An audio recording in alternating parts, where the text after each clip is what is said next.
I was born in '93 to a mixed race background, half Indian Iraqi, half English. My mum almost died giving birth to me. She was severely ill when she was pregnant, which massively impacted my DNA coding and therefore my microbiome. This imbalance of DNA and microbiome severely impacted my growing up and experience of the world, specifically emotional control. Environmentally, I spent the first few years in a very conservative Islamic background, but then overnight at a young age was moved to a very liberal, gay, white town and got sent to a highly academic institution where I studied like 12 hours a day about how we shouldn't assume God's gender because men and women are the same. It was mad, bro. And to compound all of this, had some pretty unpleasant experiences in a changing room when I was very, very young, of a molestation nature, you get me? One of them ones. But that's just because I was a pen kid, innit? I was quite good looking, so I don't blame them. And all of this is why I really understand why the formative years are so impactful on our world experiences as adults, both biologically and environmentally. So to combat the emotional instability, I began karate at 12 and boxing at 15. My whole life I had this non-stop feeling of drowning, like I was literally about to die at any second, which I later found out was massive anxiety and depression, compounded from early life trauma, gut problems, being told I wasn't enough, terrible male role models, and living in the most feminist society full of degenerate losers, which I knew I needed to fight back against. So once I clocked that modern society is a complete scam, I moved across the world at 18 to become a pro fighter and get a proper education, you get me? I had 12 fights in boxing, Muay Thai, wrestle, jiu-jitsu, slept on gym floors around the world, learning from the best, and I loved it. Martial arts was my life-saving identity, and I was headed for the highest levels because my work rate was unmatched.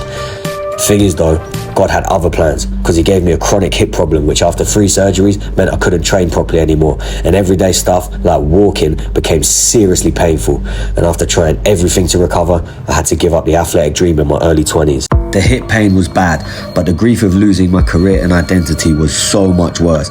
I went from the fittest, most driven 60-kilogram athlete I knew to an 80-kilogram suicidal slob who literally didn't leave my pizza box bedsit for weeks at a time while smoking weed and injecting ketamine, staring at a ceiling, wishing I had the balls to just kill myself. At one point, I got medically detained and put on a terrorist watch list because I was losing my mind so bad.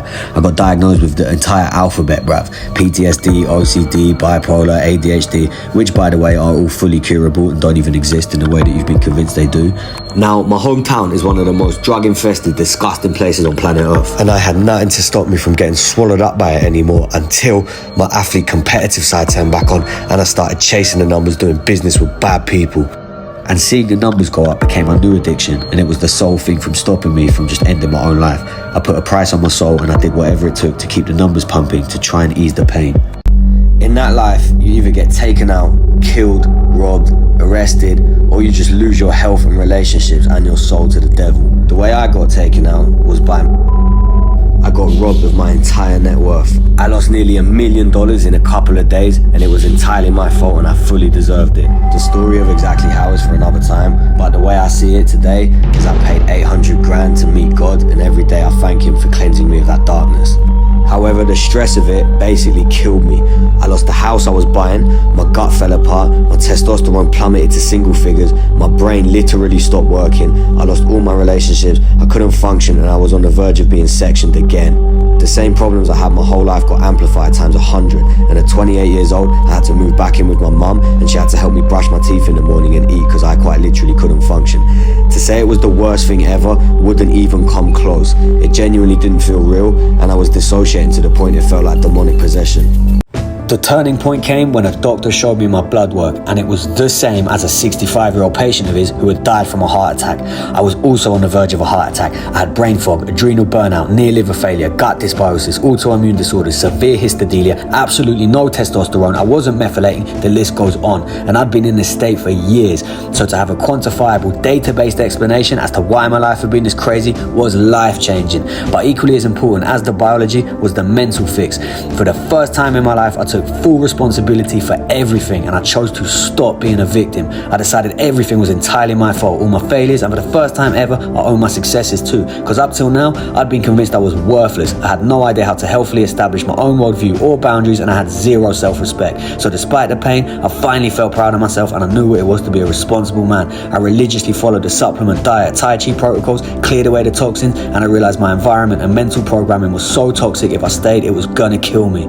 So over 18 months, I put myself through the world's greatest transformation, turning myself from a fat suicidal retard into the world's most powerful martial art coach. I stopped taking from the world and propagating evil and replaced it by giving as much value as I could at helping others. I started by cleaning up my diet, taking the right supplements, skyrocketing my testosterone, fixing my gut, then moving back to Thailand to get away from the toxic environment I was wasting my life in. And since only associating with positive people who use positive language, I've since experienced what joy, divinity, and abundance is actually possible, and I want to give that back to the world. It's now my job to be the man for others who I never had there for me, and get rich as fuck in the process. Because my name is Don Motherfucking Samurai, the astral warlord, shamanic badman, deeper perceiver, highest achiever, and it's my responsibility to program success-hungry, battle-ready men with the software and hardware to become the highest form of themselves for elite martial arts. I already changed hundreds of students' lives. In the past 5 months, we've had 5 wins, 5 knockouts in 5 rounds. The guys are coming from all around the world to train.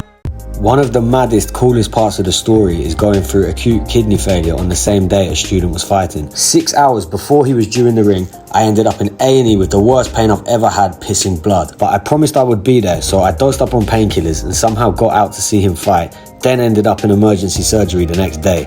I lost a bit of my kidney, had to have tubes put in my body for 3 months, but managed to recover. This happened only 6 weeks after making it out to Thailand.